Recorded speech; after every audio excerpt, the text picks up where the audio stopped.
आप लोगों से वादा है कि अभी वीडियो जाएगा, इसलिए वीडियो बनाना पड़ा।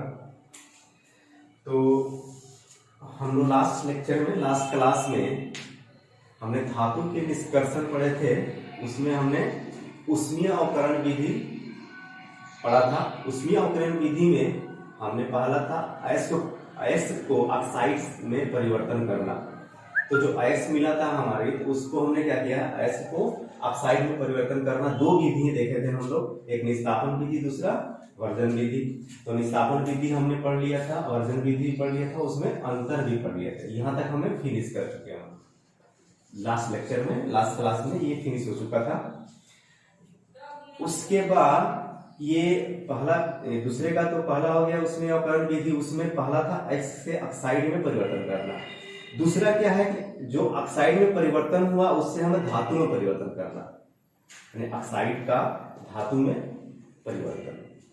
ठीक है, उसमें पहला विधि है कार्बन अवकरण विधि, कार्बन रिडक्शन मेथड। इसमें हम क्या करते हैं कि जो हमारा ऑक्साइड है, ऑक्साइड को एक कार्बन के साथ भट्टी में रख करके गर्म करते हैं। तो गर्म करने से क्या होता है कि ये कार्बन मोनोऑक्साइड बन जाता है और इधर हमारी धातु इससे अलग हो जाती है। तो जैसे एग्जांपल देखिए, अभी मैं लिखवाऊंगा ये कार्बन अवकरण विधि क्या होता है। लिखवाने के बाद तो एग्जांपल लिखना है, आप लोग एग्जांपल नहीं लिखना है, मैं बोलूंगा उसको लिखने के बाद। हाँ, वीडियो पूरा पहले देख लीजिए, समझ लीजिए, उसके बाद नोट्स बनाइएगा। पहले वीडियो पूरा देखने के बाद तब नोट्स बनाना है आप लोगों को। ऐसे नहीं कि यहाँ पे स्टॉप करते रहिए और नोट्स बनाते रहिए, नहीं। पहले पूरा वीडियो एक बार देख लीजिए, उसके बाद कलम कॉपी लेकर के नोट्स बनाना शुरू कीजिए। तो ऑक्साइड से धातु में परिवर्तन का पहला विधि है कार्बन अवकरण विधि। इसमें हम क्या करते हैं कि जो ऑक्साइड प्राप्त हुआ है, कहां से, इससे ऊष्मीय अवकरण विधि में पहला अयस्क से ऑक्साइड हमने परिवर्तन कर लिया है। अब ऑक्साइड हमें मिल गया, उस ऑक्साइड से हमें धातु को परिवर्तन करना है, उससे पहला विधि है कार्बन अवकरण विधि। इस विधि में हम क्या करते हैं कि ऑक्साइड को कार्बन के साथ मिला करके एक भट्टी में गर्म कर देते हैं। गर्म का सिंबल है ना, हीट का सिंबल है। गर्म करने के बाद क्या होता है, हमें पीबी मिल जाता है यहाँ से। अब देखिए यहाँ से क्या हुआ, पीबीओ प्लस सी, ये ऑक्साइड है, ये पीबी का ऑक्साइड है, कार्बन के साथ मिलाकर गर्म किया तो क्या मिल गया, पीबी मिल गया और कार्बन मोनोऑक्साइड मिल, दोनों अलग अलग मिल गया हमें। फिर उसी तरह SnO2 है, हमने मिलाया, इसमें कार्बन मिलाकर गर्म किया तो SN2CO मिल गया। फिर ZnO है, C है, फिर ZnCO मिल गया। FeO3 है, C है, Fe और CO मिल गया। तो इसको हम ऑक्साइड का धातु में परिवर्तन करते हैं और धातु में परिवर्तन हो जाता है। ठीक है, तो एक काम कीजिए, पहले इसको लिखिए, नोट डाउन कीजिए, ऑक्साइड में धातु का परिवर्तन लिख लीजिए और उसके बाद कार्बन अवकरण विधि। अब कार्बन अवकरण विधि में होता क्या है उसको लिख लीजिए। ठीक है, बोल रहा हूं, आप लोग वीडियो को देख करके नहीं समझ में पॉज कर करके पीछे करके आप लोग आराम से लिखिएगा, क्योंकि हेडफोन भी नहीं है तो हो सकता है थोड़ी सी आवाज में प्रॉब्लम हो, क्लैरिटी भी नहीं प्रॉब्लम हो, लेकिन मैं कोशिश करता हूं कि अच्छे से आप लोगों को सुनाई दे। तो लिखिए कार्बन अवकरण विधि, कार्बन रिडक्शन प्रोसेस। इस विधि में प्राप्त ऑक्साइड, इस विधि में प्राप्त ऑक्साइड को कार्बन के साथ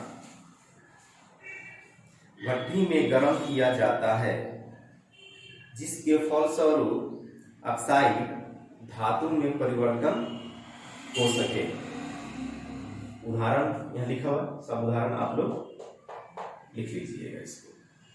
ठीक है, एक बार और रिपीट करता हूं मैं कि कार्बन अवकरण विधि क्या होता है। इस विधि में प्राप्त ऑक्साइड को कार्बन के साथ भट्टी में गर्म किया जाता है, जिसके फलस्वरूप ऑक्साइड धातु में परिवर्तन हो सके।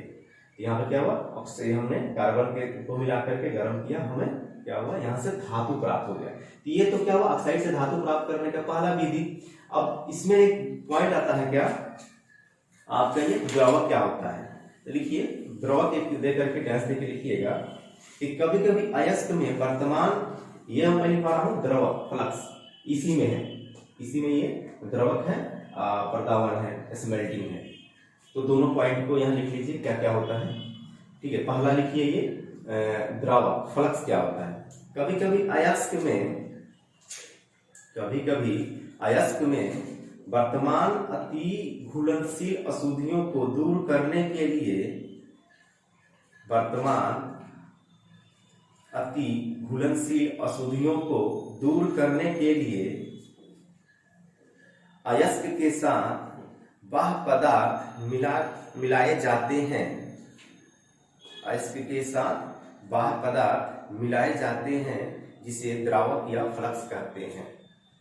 ठीक है, तो क्या होता है, कभी कभी अशुद्धियां इतनी छोटी होती हैं कि वो अशुद्धियां बाहर नहीं निकलती हैं, तो वो छोटी छोटी अशुद्धियों को निकालने के लिए क्या करते हैं हम लोग, बाहर से पदार्थ को मिलाए जाते हैं। उसको हम क्या बोलते हैं, फ्लक्स बोलते हैं। फ्लक्स पहले बता चुका हूं आपको, लेकिन थोड़ा सा यहाँ पे था अलग तरीके से तो बताया है। फिर प्रदावन किसे कहते हैं, प्रदावन स्मेल्टिंग। ऑक्साइड अयस्क को कार्बन या द्रावक के साथ पिघलने की क्रिया को प्रदावन कहते हैं। ऑक्साइड अयस्क के साथ, ऑक्साइड अयस्क को कार्बन या द्रावक के साथ, कार्बन या द्रावक के साथ पिघलने की क्रिया को प्रदावन कहते हैं। हो गया क्लियर? ठीक है, तो ये पहला क्या था, कार्बन अपहरण विधि खत्म हो गया, किसमें, ऑक्साइड से धातु में परिवर्तन। अब ऑक्साइड से धातु में परिवर्तन करने का दूसरा विधि है कौन सा, एल्यूमिनोथर्मिक अवकरण विधि। एल्यूमिनोथर्मिक अवकरण विधि क्यों आया कि कुछ ऐसे ऑक्साइड थे जिनको हम कार्बन के द्वारा उन धातुओं को हम अलग नहीं कर सकते थे, जिनके हम धातु का निष्कर्षण नहीं कर सकते थे, तो उनके निष्कर्षण के लिए क्या आया, एल्यूमिनोथर्मिक अवकरण विधि आया। इसमें क्या होता है कि ये किसने किया था खोज, इसका खोज किया था गोल्ड स्मिथ ने किया था इनका खोज। उसने क्या बताया, उसने बोला कि इससे जो एल्यूमिनोथर्मिक अवकरण विधि है, इसमें हम किस तरह के धातु को हम अलग करेंगे, किस तरह हम धातु को निष्कर्षण करेंगे। इसमें सबसे पहले उच्च गलनांक वाले धातु का निष्कर्षण करते हैं। ध्यान रखिएगा, इसमें एल्यूमिनोथर्मिक अवकरण विधि में उच्च गलनांक वाला धातु, जिस धातु के गलनांक उच्च हो, जैसे आयरन का कितना होता है, 1050 के आसपास गलनांक पॉइंट होता है। इतना डिग्री सेल्सियस गर्म करेंगे तब जाकर क्या होगा, वो पिघलेगा। तो जिसका गलनांक, पिघलना धातु का उच्च होता है, हाई होता है, उस धातु का हम निष्कर्षण किससे करते हैं, एल्यूमिनोथर्मिक अवकरण विधि से करते हैं। दूसरा उसमें क्या होता है, उसमें अपचायक कारक होना चाहिए, रिड्यूसिंग एजेंट होना चाहिए। रिड्यूसिंग एजेंट जब तक नहीं होगा तब तक क्या होगा, इस हाई जो उच्च गलनांक वाले धातु होते हैं निष्कर्षण हम नहीं कर सकते। तो पहला विधि में तो हमने कार्बन मिलाया, ठीक है, कार्बन मिला करके हमने अलग कर दिया। लेकिन ऐसे कुछ ऑक्साइड होते हैं जो क्या होता है कि कार्बन से नहीं हो पाते हैं, उनको हम किस विधि से करते हैं, एल्यूमिनोथर्मिक अवकरण विधि। इस अवकरण विधि में पहला चीज कि जो किस धातु का करते हैं, याद रखिएगा, उच्च गलनांक वाले धातु का, इससे हम क्या करते हैं, निष्कर्षण करते हैं। और इसमें दूसरा चीज क्या होना चाहिए, अपचायक कारक यानी रिड्यूसिंग एजेंट होना चाहिए। अब रिड्यूसिंग एजेंट हमने यहाँ पे क्या लिया है, देखिए अब एग्जांपल देखिए, मैं इसको लिखवा रहा हूँ कौन सा करेंगे। तो एक रिड्यूसिंग एजेंट हम यहाँ पे जो लेंगे, इसमें हम लेंगे एल्यूमिनियम। कौन सा लेंगे, एल्यूमिनियम। जो रिड्यूसिंग एजेंट होगा वो होगा एल्यूमिनियम होगा एक। अब एल्यूमिनियम भी क्यों लिया हमने, रिड्यूसिंग एजेंट हमने एल्यूमिनियम क्यों लिया, क्योंकि एक अच्छा रिड्यूसिंग एजेंट है, दूसरा की सस्ता पड़ता है। बाकी भी रिड्यूसिंग एजेंट तो बहुत सारे हैं, जितने भी धातु हैं लगभग रिड्यूसिंग एजेंट है, लेकिन जो एल्यूमिनियम है क्या होता है, सबसे सस्ता पड़ता है हमें रिड्यूसिंग एजेंट लेने में। इसको मिलाने के बाद ऐसा नहीं कि हमें कुछ और मिलाना है, निष्कर्षण करना है, आप किसी और धातु ऐसा रिड्यूसिंग एजेंट ले लें जो महंगा पड़े। इसलिए क्या करते हैं हम लोग, सस्ता से सस्ता जो पड़े और हमारा क्या हो कि धातु यहाँ से अलग हो जाए, निष्कर्षण हो जाए। तो एल्यूमिनियम क्या बहुत अच्छा रिड्यूसिंग एजेंट है और ये बहुत सस्ता होता है, इसलिए एल्यूमिनियम को ही रिड्यूसिंग एजेंट लेंगे। तो देखिए यहाँ पे एग्जांपल लिखवा रहा हूं, मैं इसको लिखवाऊंगा अभी। Example Cr2O3 plus Al। हमने क्या किया, एक Cr2O3 ऑक्सीडाइजिंग एजेंट बोलते हैं, इसको क्या बोलते हैं, ऑक्सीडाइजिंग एजेंट बोलते हैं। ये आपका ऑक्सीडाइजिंग एजेंट है, ये ऑक्सीडाइजिंग एजेंट, ये ऑक्सीडाइजिंग एजेंट है। हमने इसमें कौन सा मिलाया है, रिडक्शन एजेंट, रिड्यूसिंग एजेंट बोलते हैं इसको, रिड्यूसिंग एजेंट। हमने रिड्यूसिंग एजेंट मिला दिया इसमें, तो क्या हो गया, देखिए AlO के साथ हम क्रिया करके बना दिया Al2O3 बना दिया, एल्यूमिनियम ऑक्साइड बना दिया। तो एल्यूमिनियम ऑक्साइड बना दिया इसने, बना तो गंदा लगेगा, ठीक है। रिड्यूसिंग एजेंट मिलाया यहाँ पे, यहाँ पे किस होता है, ऑक्सीडाइजिंग एजेंट, तो बोलते हैं इसको ऑक्सीडाइजिंग डाइजिंग एजेंट। तो हमने यहाँ पे मिला Cr2O3 प्लस Al, इसको गर्म किया तो Al2O3 बना और Cr क्या हो गया, बाहर निकल गया। अब इसको बराबर कर लेते हैं, यहाँ पर क्रोमियम 2 है, Cr दिए, Cr एक ही है, यहाँ पे 2 कर दीजिए, ठीक है। यहाँ पर O3 है, O3 है और Al2 है, यहाँ Al2 कर दीजिए, ठीक है। इक्वेशन बराबर कर लीजिएगा, आप लोग इक्वेशन बराबर चेक कर लीजिएगा। फिर दूसरा FeO3 प्लस Al, अब FeO3 प्लस Al, तो इसमें भी हमने क्या किया, FeO3, तो इसमें क्रोमियम को, Fe को, मैग्नीज को, तीन चीजों को हमने क्या कर दिया, ये तीन चीजों को लेकर के हमने aluminium oxidising reducing agent use किया, जिससे क्या हुआ, एल्युमिनियम में ऑक्सीजन सल्फक्रिया करके एल्युमिनियम बना दिया और ये से धातु अलग हो गया। तो यहाँ भी Fe3 अलग हो गया, तो Fe यहाँ पे कितनी 2 है, तो यहाँ भी 2 कर दीजिए, एल्युमिनियम इधर 2 उधर 2, इधर भी 2 हो गया, ऑक्सीजन 3, ठीक है। इधर Mn के साथ करेंगे तो Al2 बन गया, तो यहाँ पे Mn कितना है, यहाँ पे 3 है, Mn 3 है, ऑक्सीजन कितना है 3 इधर, ऑक्सीजन 3 करेंगे इधर में, तो इधर 3 है, इसमें 4, तो यहाँ कर देंगे 4 से मल्टीप्लाई, इधर कर देंगे 3 से मल्टीप्लाई, कितना हो जाएगा, 3 3 के 9, Mn कितना हो गया, 9 हो गया, ठीक है। तो इधर एल्युमिनियम कितना हो गया, यहाँ पे 4 गुना 8, तो यहाँ हो गया 8, ठीक है। देखिए चेक कर लीजिए बराबर हो गया कि नहीं, Mn कितना हो गया 9, Mn 9 हो गया, ऑक्सीजन 4 3 12, ऑक्सीजन 3 4 12 और एल्युमिनियम 4 गुना 8, एल्युमिनियम 8, ठीक है, बराबर हो गया। इस तरह हमने बैलेंस कर दिया। अब इसके बारे में लिखिए, ठीक है, वीडियो को पॉज करके समझ लीजिएगा, फिर उसके बारे में आप लोग लिखिएगा। एल्यूमिनोथर्मिक अवकरण विधि में पहले तो ये आप लोग लिख लीजिएगा, 2 पॉइंट सबसे ऊपर पहले लिख लीजिएगा, ये किस किस के लिए, कहाँ यूज होता है, किसके लिए, उच्च गलनांक वाले धातु के लिए, इसकी मेल्टिंग पॉइंट हाई हो। और दूसरा क्या होना चाहिए, इसमें एक चीज और होना चाहिए, पहला तो उच्च गलनांक वाले धातु होना चाहिए, दूसरा अपचायक कारक रिड्यूसिंग एजेंट होना चाहिए। और रिड्यूसिंग एजेंट में कौन सा एजेंट लेंगे, यहाँ ब्रैकेट में लिख लीजिए एल्यूमिनियम ही लेंगे हम लोग, क्योंकि एल्यूमिनियम सस्ता और सबसे अच्छा रिड्यूसिंग एजेंट है। खोज किसने किया था, गोल्डस्मिथ ने किया था इसका। तो इतना लिखने के बाद अब नीचे लिखिए कि क्या होता है ये।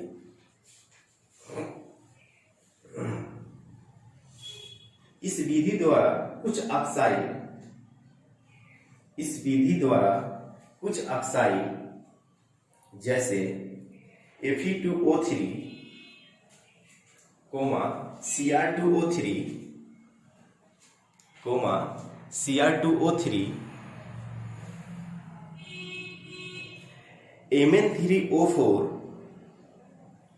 जो कि कार्बन अवकरण विधि से अपचयित नहीं हो पाते हैं, जो कि कार्बन अवकरण विधि से अपचयित नहीं हो पाते हैं, अपचयन किया जाता है,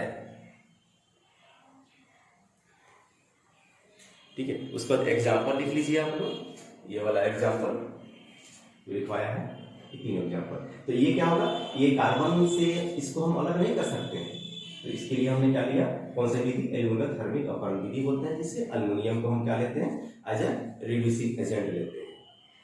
तो आपका ये 2 विधि हो गया। एक तीसरा विधि है जो आप लोग इसमें नहीं दिया, लेकिन थोड़ा सा लिखा हुआ था, सिर्फ ये हाइड्रोजन अवकरण विधि लिखा हुआ था, तो इसको भी मैंने लिखवा दिया। इसमें क्या होता है कि हाइड्रोजन को हम क्या करते हैं, हाइड्रोजन को इससे पास कराते हैं, हाइड्रोजन को टेम्परेचर, हाई टेम्परेचर पे इसको पास कराते हैं, तो क्या होता है, हाइड्रोजन से क्रिया कराते हैं, तो ये हाइड्रोजन क्या होगा, ऑक्सीजन के साथ मिल करके वाटर बना देगा और धातु को अलग कर देगा।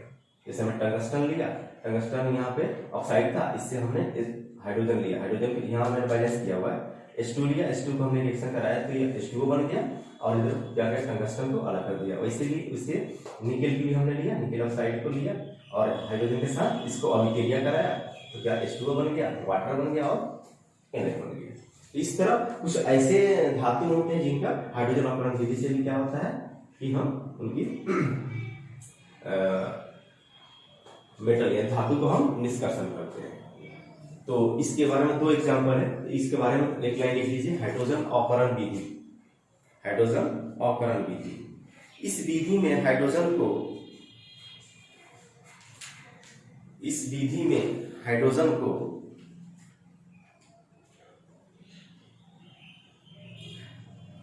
ऑक्साइड में उच्च ताप पर प्रवाहित कर, ऑक्साइड में उच्च ताप पर प्रवाहित कर धातु प्राप्त किया जाता है,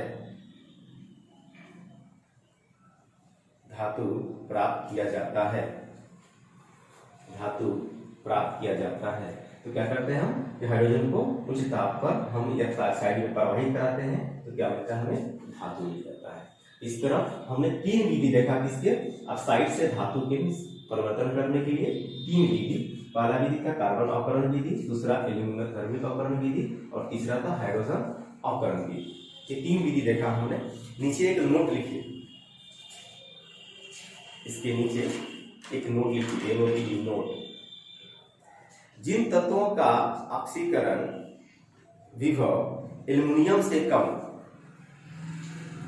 जिन तत्वों का ऑक्सीकरण विभव, नोट लिखिए यहां पे,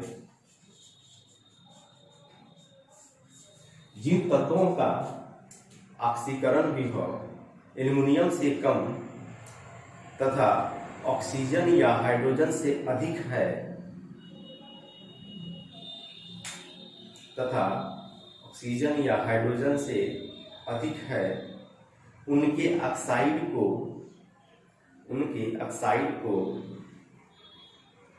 कार्बन C या H2 द्वारा उनके ऑक्साइड को C या H2 द्वारा अवकृत कर धातु प्राप्त किया जा सकता है, अवकृत कर धातु प्राप्त किया जा सकता है। इसमें एक वर्ड आया आप लोगों को ऑक्सीकरण विभव। अभी ऑक्सीकरण विभव क्या होता है, इसमें लिखाया मैंने कि जिनका ऑक्सीकरण विभव, जिनका ऑक्सीकरण विभव क्या हो, जिनका ऑक्सीकरण विभव एल्युमिनियम से कम हो तथा क्या हो, ऑक्सीजन और हाइड्रोजन से अधिक हो, उनको हम क्या करते हैं, ऑक्साइड को C से या फिर H2 से, यानी C से या फिर H2 से, C से या फिर H2 से। अगर एल्युमिनियम के बराबर है, अगर देखिए क्या ऑक्सीकरण विभव एल्युमिनियम से कम है, ठीक है, तथा ऑक्सीजन और हाइड्रोजन से अधिक है, एल्युमिनियम से कम लेकिन ऑक्सीजन और हाइड्रोजन से अधिक, उनका ऑक्साइड को हम क्या करते हैं, कार्बन और हाइड्रोजन, ये दोनों विधि से हम निकाल करके धातु को अलग करते हैं। तो बोला ऑक्सीकरण विभव। ये ऑक्सीकरण विभव होता है क्या, ऑक्सीकरण विभव क्या होता है, विभव क्या होता है, है ना विभव, इलेक्ट्रॉन की गति से क्या होता है, दोनों इलेक्ट्रोडों पे जो अंतर होता है उसे क्या बोलते हैं, उसे विभव बोलते हैं, विभवांतर बोलते थे। अब यह विभव का मतलब क्या होता है, ऑक्सीकरण विभव का इलेक्ट्रॉन त्याग करने की प्रवृत्ति। ऑक्सीकरण विभव क्या होता है कि अगर देखिए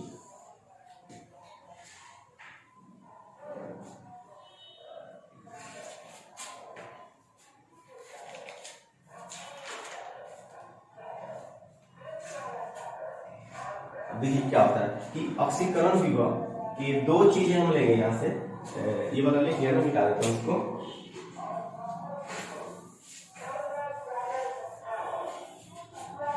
देखिए ऑक्सीकरण विभव क्या होता है,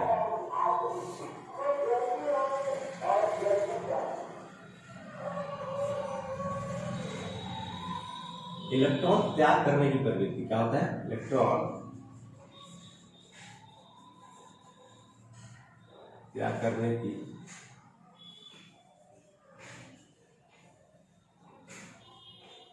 प्रवृत्ति, इलेक्ट्रॉन त्याग करने की प्रवृत्ति को हम क्या करते हैं, इसी को इलेक्ट्रॉन विभव करते हैं। ठीक है, ऑक्सीकरण विभव, इलेक्ट्रॉन त्याग करने की प्रवृत्ति के मापन, इसको मापने की क्या बोलते हैं हम लोग, ऑक्सीकरण विभव बोलते हैं। ये क्या होता है कि ये 2 इलेक्ट्रोड, शॉर्टकट बता रहा हूँ, 2 इलेक्ट्रोड लिया हमने, तो एक क्या होगा, एनोड होगा और दूसरा क्या होगा, कैथोड होगा। ठीक है, तो इलेक्ट्रॉन हमने क्या देखा था कि जैसे हम इसमें करंट देते थे तो इसमें कुछ मीडियम रहता था, तो यहां से क्या होता था, इलेक्ट्रॉन फ्लो होता था। इसी इलेक्ट्रॉन की प्रवृत्ति, इलेक्ट्रॉन त्याग करने की प्रवृत्ति जो होती है, उसके मापने में जो होता है उसको बोलते हैं ऑक्सीकरण विभव। तो जिसका ऑक्सीकरण विभव क्या हो, एल्युमिनियम से कम हो लेकिन ऑक्सीजन और हाइड्रोजन से क्या हो, ज्यादा हो, उनको हम किससे, कार्बन और हाइड्रोजन, इन दोनों विधियों से धातु प्राप्त करते हैं, धातु का निष्कर्षण करते हैं।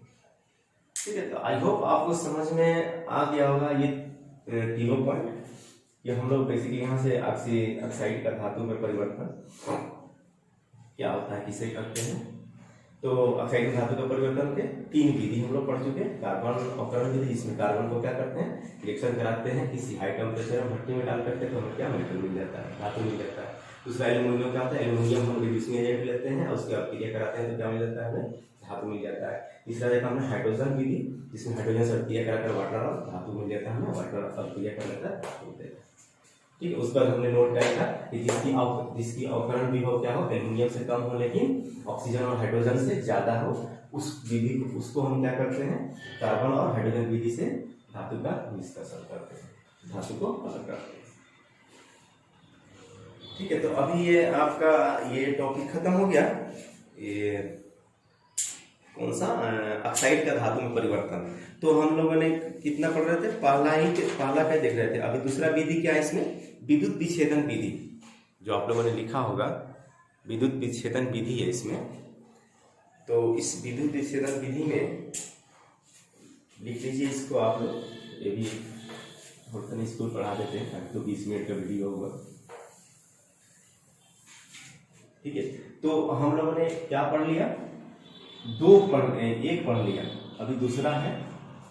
ये हम लोग किसका पढ़ रहे थे, हम लोग धातु के निष्कर्षण। धातु के निष्कर्षण में पहला हमने पढ़ लिया, पहला के दोनों टाइप पढ़ लिया हमने, क्या कि जो अयस्क था उससे हमने ऑक्साइड प्राप्त कर लिया, ऑक्साइड से फिर हमने धातु प्राप्त कर लिया। 2 विधि हमारे पास उसमें खत्म हो गया। दूसरा इसका है धातु के निष्कर्षण में, तो दूसरा विधि है उसको बोलते हैं विद्युत विच्छेदन विधि। विद्युत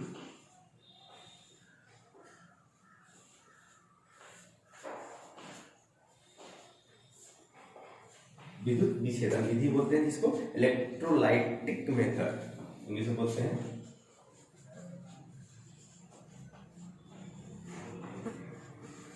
इलेक्ट्रोलाइटिक मेथड बोलते हैं।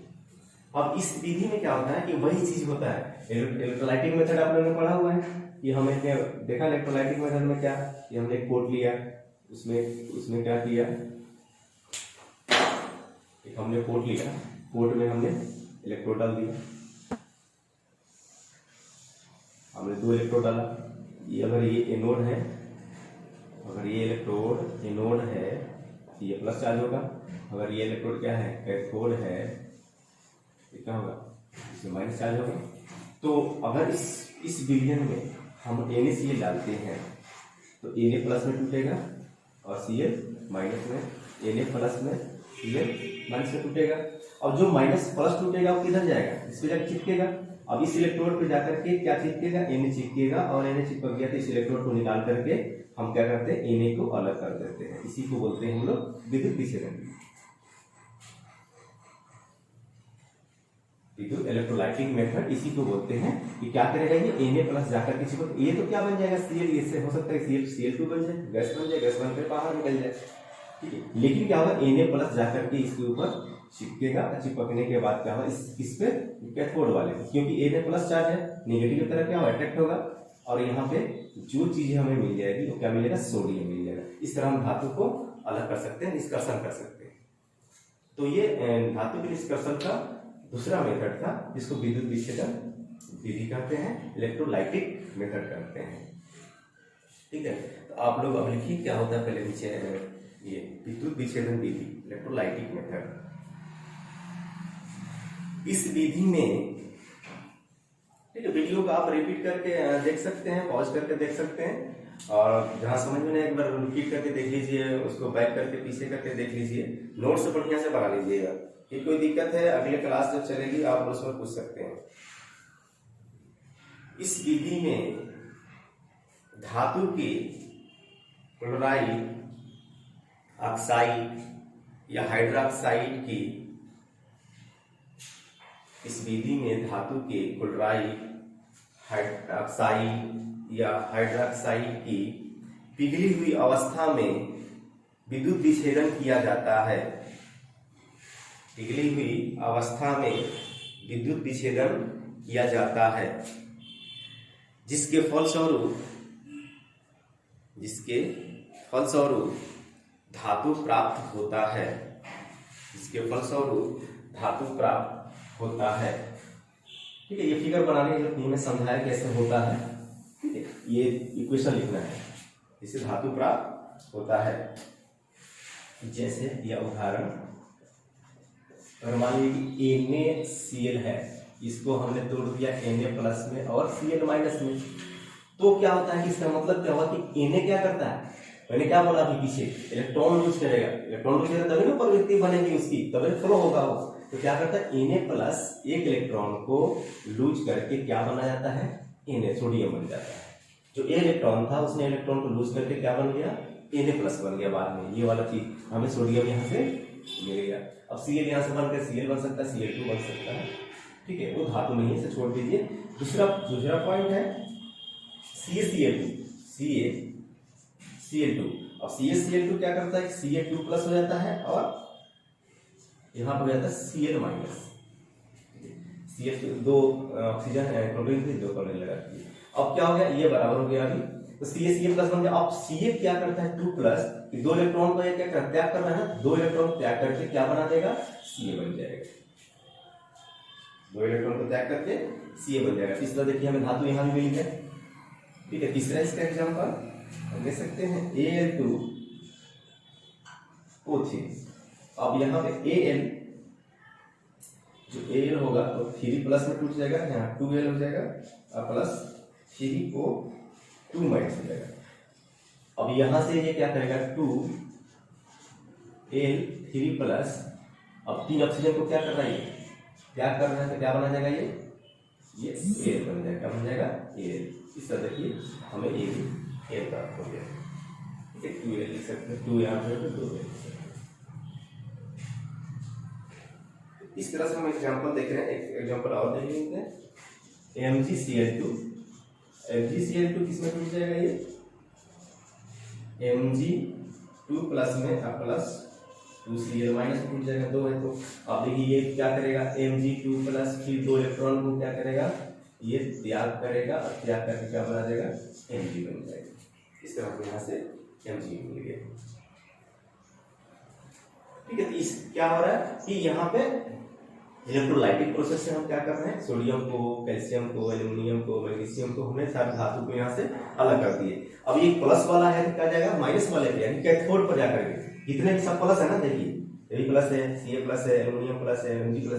अब ये सब जब धातु प्लस है तो कौन सा इलेक्ट्रोड पर जाकर के चिपकेगा, ये किस इलेक्ट्रोड से हमें प्राप्त होगा, कैथोड से। तो सारे किससे प्राप्त होगा, ये कैथोड से प्राप्त होगा। तो नीचे एक लिख लीजिए लाइन कि धातु कैथोड पर मुक्त होते हैं, जिसे निकाल दिया जाता है।